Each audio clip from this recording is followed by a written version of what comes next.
ప్రపంచ మానవాళికి రక్షణ సువార్త ద్వారా అయితే, క్రైస్తవుడు ప్రకటించవలసింది సువార్త అయితే, సువార్తలో ఉన్నవి క్రీస్తు మరణ, సమాధి, పునరుత్థానాలు. ఆ మరణం ద్వారానే దేవుడికి మనకి ఏం ఏర్పడింది?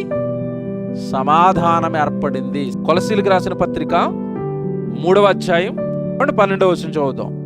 కాగా దేవుని చేత ఏర్పరచబడిన వారును, ఈ క్రైస్తవులకి దేవుడు ఒక పేరు ఇచ్చేశాడు, మీరు ఏర్పరచబడిన వారు, లోకమనే పాపపు చీకట్లో నుండి మీరు ఏర్పరచబడిన వారు అన్నాడు.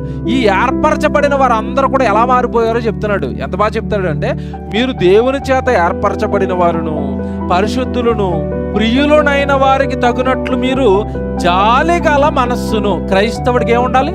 జాలి కలిగిన మనస్సు. మీ దేవుడికి ఏముంది? జాలి కలిగిన మనస్సు. ఇప్పుడు క్రైస్తవుల్లో కూడా యేసుప్రభు ఏం తెచ్చేశారు అంటే, జాలి కలిగిన మనస్సు తెచ్చాడు. జాలి కలిగిన మనస్సును, దయాళత్వమును, వినయమును ధరించుకోనండి. క్రైస్తవులు కదా, మీరు ఇవన్నీ ధరించుకోనండి. ఇవన్నీ మీలో కనబడాలి. సాత్వికం కనబడాలి, వినయం కనబడాలి, దీర్ఘశాంతం కనబడాలి, కరుణ, జాలి, దయ, ఇవన్నీ క్రైస్తవుల్లో కనబడాలి. 13వ వచనం, నెక్స్ట్ వచనం చదువు. 13, ఎవడైనను తనకు హాని చేసనని ఒకడు అనుకుని ఎడల ఒకరిని ఒకడు సహించుచు ఒకరిని ఒకడు క్షమించండి. సహించుకోవాలి, క్షమించుకోవాలి. ప్రజల మధ్య ఏమి ఏర్పరుస్తున్నాడు చెప్పండి?